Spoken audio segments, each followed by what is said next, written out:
Hello बच्चों, आज हम देखेंगे समांतर श्रेणी का पार्ट 5। तो क्वेश्चन है 9, 13, 17, 21 डैश डैश का कितना पद 12वां, 24वां तथा nवां पद ज्ञात कीजिए। एक तो 12वां निकालना, एक 24वां तथा nवां पद निकालना। ठीक है भाई, तो हम क्या कहेंगे, आंसर में लिखना 9, 13, 17, 21 श्रेणी लिख दी।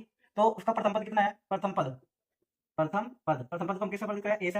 ए बराबर कितना होगा भाई, ए बराबर है 9। ठीक है, और सार्वंतर सार्वंतर कितना होगा भाई, सार्वंतर डी बराबर कितना, डिफरेंस कितने कितने का बीच में देखो, 9 4 13, 13 4 17, 17 4 21।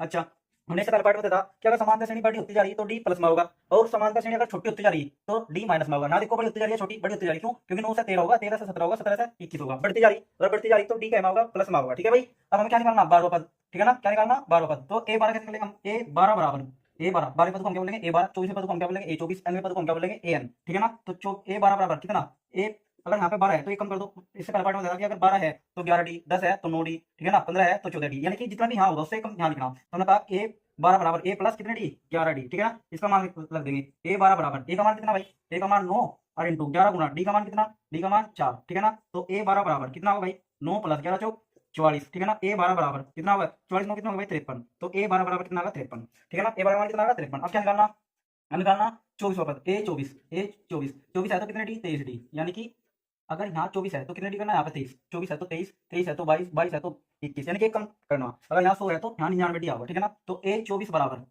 ए का मान कितना, 9, 23 गुना डी का मान कितना, 4। ठीक है ना, 4 4 का डिफरेंस है। तो ए 24 बराबर 9 प्लस 23 चौका कितना होगा भाई, 92, 23 गुना 4 कितना होगा भाई, 92। तो ए 24 बराबर कितना होगा, 92 और 9 कितना होगा भाई, 101। ठीक है ना, तो ए 24 कितना होगा भाई, 101। ठीक है, उसके बाद में क्या निकालना, एन पद, एन पद को हम क्या बोलेंगे, ए एन, एन पद को क्या बोलेंगे, ए एन। क्यों? क्योंकि 12 पद को हम ए 12, 24 पद को ए 24, तो एन पद को ए एन। ठीक है ना, 17 पद को ए 17, 20 पद को ए 20, तो इसलिए ए एन, एन पद को क्या बोलेंगे हम, ए एन। और ए एन का मान क्या होगा, हमने कहा था अगर 24 है तो 23, यहाँ 12 है तो 11, अगर यहाँ n है, देखो यहाँ 12 है तो एक कम कर दिया, यहाँ 24 है तो यहाँ एक कम कर दिया, अगर यहाँ n है तो n में से भी हम क्या कर देंगे, एक कम कर देंगे। तो क्या होगा हमारा, ए एन बराबर a plus n minus 1 into d. ठीक है ना, तो इसका मान रख देंगे। तो ए एन का मान रखेंगे तो ए एन बराबर कितना होगा, ए का मान कितना, ए का मान 9 और इंटू एन माइनस 1।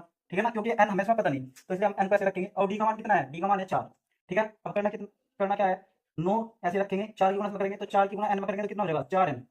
4 की गुणा में करेंगे तो कितना हो जाएगा, 4n। और 4 की गुणा 1 में करेंगे, बीच में माइनस है तो माइनस, 4 गुणा 1 में करेंगे 4 कम 4। ठीक है ना, अब ए एन बराबर कितना होगा, 9 में से 4 घटेंगे, 9 में से 4 घटेंगे तो कितना बचेगा, 5। 9 में से 4 गए 5 प्लस 4n, तो क्या बनेगा, ए एन वापस ए एन बराबर 5 प्लस 4n। ये हमारे आंसर हो गए। इसका क्या पूछा था इसने, एक तो 12 पद, तो 12 पद तो 53 आएगा, एक 24 पद, 24 पद 101 आएगा, और एक पूछा था इसने n पद, तो n पद कितना आएगा, 5 प्लस 4n। ठीक है भाई, थैंक यू।